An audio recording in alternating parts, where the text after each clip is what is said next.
मोहम्मद हफीज के हम स्टेटमेंट को भी डिस्कस कर रहे थे। एक बड़ा ऑब्वियसली चैलेंजिंग है और हम बार बार इस ऑस्ट्रेलिया के साथ अपनी सीरीज को डिस्कस कर रहे हैं कि पाकिस्तान अभी तक ऑस्ट्रेलिया से कई सालों में नहीं जीता है। ये बड़ा डिफिकल्ट और चैलेंजिंग सीरीज होने वाली है पाकिस्तानी टीम के लिए। बिल्कुल अकमला, आपने सही कहा। दरअसल पाकिस्तानी क्रिकेट टीम में पहले भी आपके प्रोग्राम्स में कई मरतबा बता चुका हूं कि गुज़िश्ता 28 बरस से कोई टेस्ट मैच नहीं जीती है। आखिरी मरतबा 1995 में सिडनी टेस्ट हम जीते थे 74 रन से, और उस टेस्ट मैच में लेग स्पिनर मुश्ताक अहमद ने पहली इनिंग्स में 5, दूसरी इनिंग्स में 4 विकेटें हासिल की थी। और उसके अलावा जब 1964 से पाकिस्तानी टीम दौरा करी है, फिर एक फेज ऐसा आया 1977 से लेकर 1981 तक, यानी कि 4 साल के अरसे में हम 3 टेस्ट मैचेस ऑस्ट्रेलिया में जीते। 77 का सिडनी टेस्ट, फिर 79 का मेलबर्न टेस्ट जहां सरफराज नवाज ने गेंद को घुमाना शुरू कर दिया था, और फिर उसके बाद आखिरी उस जावेद मियांदाद की कप्तानी में हम जो जीते 81। तो इससे आप अंदाजा लगा लें कि पाकिस्तानी टीम को ऑस्ट्रेलिया में मुश्किलात होती हैं। अब आपने इमरान ने जिस तरह कहा, लेग स्पिनर अबरार अहमद जो है वो अब अनफिट हो गए। साजिद खान को भेजा गया है, आज वो दुबई से बरास्ता दुबई जो है वो ऑस्ट्रेलिया रवाना हो जाएंगे। लेकिन सवाल ये पैदा होता है कि पाकिस्तान में लंबी बॉलिंग कौन करेगा, क्योंकि आपकी बॉलिंग पे बड़ा प्रेशर है। इमरान सिर्फ शाहीन शाह अफरीदी, उनको T20 भी खेलना है, वर्ल्ड कप भी खेलना है, तो वो अकेला बोझ उठा लेंगे पाकिस्तान की बॉलिंग का। और उनके साथ हसन अली है जिनका कुछ पता नहीं होता। तो मेरे ख्याल में हमारी कमजोर बॉलिंग है, और हफीज ने तो साइकोलॉजिकली एक प्रेशर डालने की कोशिश की है क्रिकेट ऑस्ट्रेलिया पर, हालांकि ऐसा होता नहीं।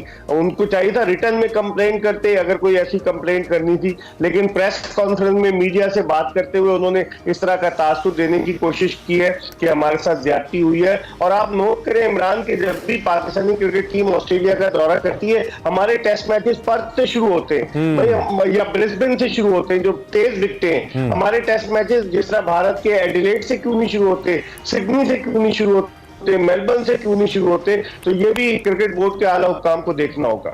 यहाँ पे भी जो है वो हम कहीं ना कहीं बाइसनेस का शिकार हो जाते हैं। वैसे ऑस्ट्रेलियंस तो मशहूर हैं इसके लिए। मजमूई तौर पर ये जो साजिद खान है, ये कितनी अच्छी रिप्लेसमेंट है अबरार की, और इस इंजरी के बाद क्या हम फिर ये समझें कि टीम सिलेक्शन में कहीं कोई गलती हो गई हमसे? हमने बैकअप एक मेन बॉलर का बैकअप हमारे पास नहीं था, that we need to call someone else from the home. तो इस हवाले से क्या कहेंगे आप?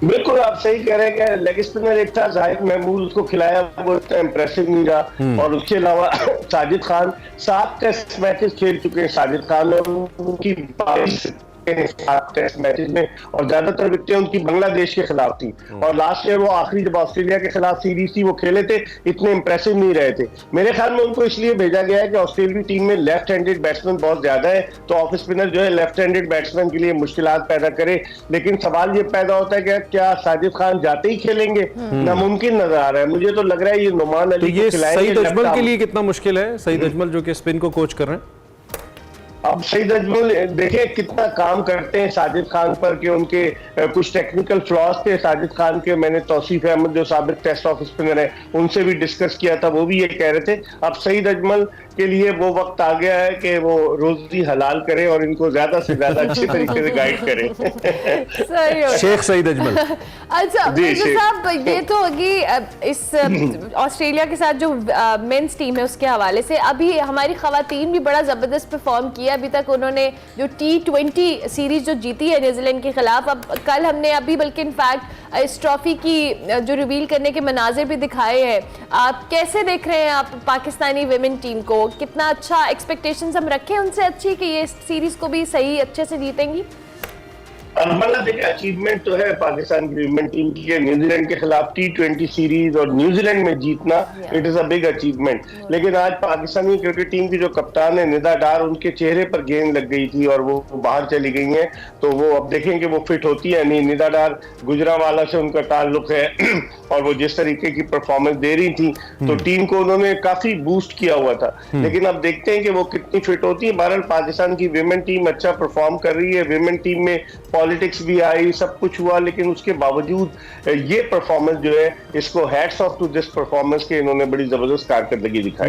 बिल्कुल ठीक है। और दूसरी तरफ हमारी जूनियर टीम ने, हमारी अंडर 19 टीम ने बड़ा कमाल कर दिया, रिवायती हरीफ भारत को हरा दिया और बहुत प्रॉमिसिंग विन एक पाकिस्तान के हिस्से में आई। और आज भी इनफैक्ट अभी मैच जारी है जब मैं आपसे बात कर रहा हूँ। रिपोर्टेडली अफगानिस्तान ने टॉस जीतकर पहले बॉलिंग करने का फैसला किया है। तो इसको आप कैसे देख रहे हैं मिर्जा साहब, इस पहली जीत को, एंड देन आज के इस मैच के ऊपर आपकी क्या राय है, क्या तज्जिया?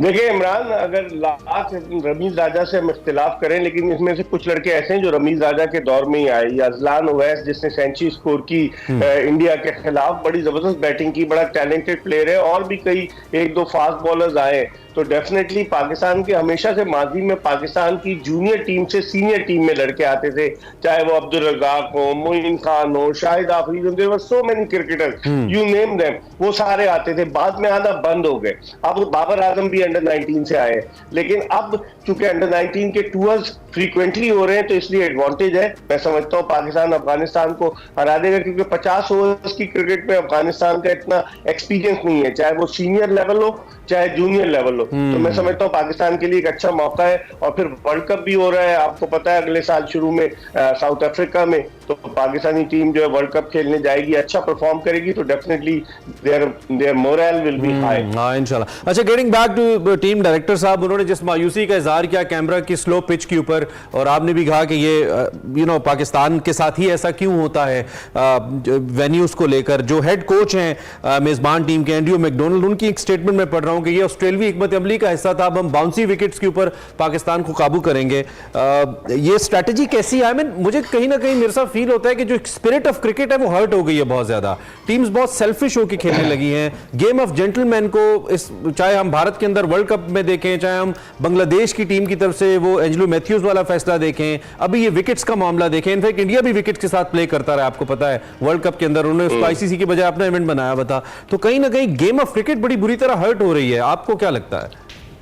देखिए, मार्च 1877 में पहला टेस्ट मैच खेला गया, 146 बरस हो चुके हैं, और अब आप अंदाजा लगाएं with the passage of time इतनी कमर्शलाइज होगी क्रिकेट की टीमें जीतने के लिए कोई ना कोई गिमिक्स करती रहती हैं। और ऑस्ट्रेलिया, चूंकि उन्हें पता है ऑस्ट्रेलिया वो कैनबरा की विकेट स्लो ही होती है, कोई इतनी फास्ट विकेट नहीं होती, यहाँ पर उनको असल इम्तिहान होगा।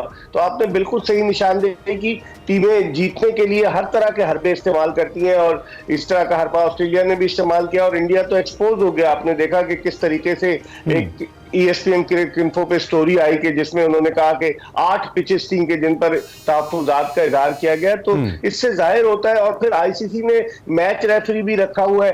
पहले एक जमाना था कि मैच रेफरी नहीं होता था, रात को पिच पर जो है रोल कर दिया जाता था, कोई ना कोई चक्कर कर दिया जाता था। जो मेजबान टीम थी ना वो एडवांटेज लेती थी, क्योंकि खिलाड़ी तो अपने होटल के कमरों में सो रहे होते थे, तो रात को पिच को रोल कर दिया था। लेकिन अब चले पिच पे कवर्स वगैरह, match referee will have a look at that pitch. लेकिन ये होना चाहिए कोई ICC रूल बनाए कि किस तरीके का क्रिकेट हो, ताकि ये जेंटलमैन गेम, इमरान जिस तरह आपने कहा, जेंटलमैन गेम रहे, वरना तो इसमें फिर बदमाशी आ गई तो मुश्किल हो जाएगी। और वही हो रहा है। अच्छा, यूजुअली तो हम जब भी कोई ऐसा कोई बैकलैश आता है, कोई ऐसा कोई इंसिडेंट होता है, कोई चीज होती है, तो हम कहते हैं जी अपना हाउस इन ऑर्डर करना चाहिए।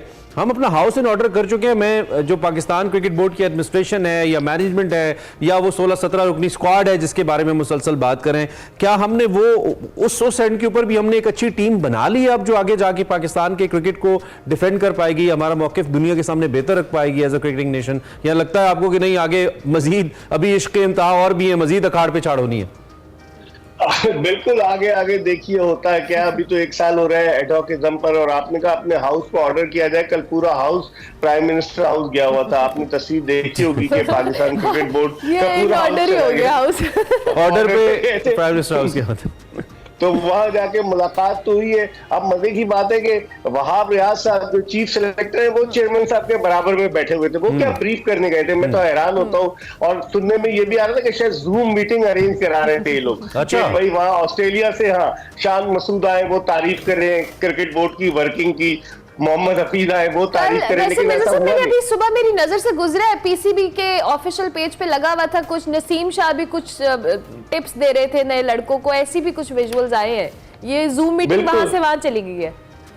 हाँ, तो वहां बहुत सारे, अब हम तो देखें ना, अब सर्वाइवल की जंग है क्योंकि प्राइम मिनिस्टर साहब कहते हैं कि आप इलेक्शन कराएं, और अब एक तो अरबों रुपए का जो है वो बिकने वाला है, राइट्स, टीवी राइट्स बिकने वाले हैं अरबों रुपए के, और पीएसएल जो है सुना 18 या 19 फरवरी से शुरू हो रही है, और 4 या 5 फरवरी को इस क्रिकेट बोर्ड का मैंडेट खत्म हो रहा है इलेक्शन कराने उससे पहले। तो बहुत सारे गिमिक्स हैं, बहुत सारी चीजें हैं जिन पे बात कल वजीर आजम ने की होगी। अब देखते हैं आइंदा आने वाले दिनों में क्रिकेट बोर्ड का मिर्जा साहब क्विकली, पीएसएल ड्राफ्ट भी है 13 दिसंबर को, इनफैक्ट कल, क्या कहेंगे, क्या लग रहा है? देखिए अरमला, आपकी टॉप के क्रिकेटर्स तो नहीं आ रहे, ये बड़ी डिसअपॉइंटिंग बात है। और पहले तो ये जॉय ट्रिप के लिए दुबई में कराना चाह रहे थे शुरू के मैचेस, लेकिन बाद में फ्रेंचाइजीज ने इतराज किया। फिर सबसे बढ़कर पेशावर में मैचेस नहीं हो रहे, पेशावर में मैचेस होने चाहिए। तो अब ड्राफ्ट में टॉप के क्रिकेटर्स तो है नहीं, जो भी है उनसे हमें फिर हम उन्हीं के काम साथ चलाना करना होगा। हाँ, अब देखें क्या होता है, लेकिन लोगों की इंटरेस्ट तो है ना। पीएसएल 9 है, 2016 से शुरू हुई, जब से शुरू हुई मैंने हर पीएसएल कवर किए, तो अब देखें कि क्या होता है इस पीएसएल में। चलें sir, thank you very much Mirza Iqbal Baig साहब, आप हमारे साथ मौजूद हैं। और पीएसएल 9 के हवाले से, पाकिस्तान के ऑस्ट्रेलिया टूर के हवाले से, और पाकिस्तान विमेन टीम के हवाले से, एंड विद दैट अंडर 19 के हवाले से भी हमने सब कुछ ही कवर कर लिया। क्या बात है।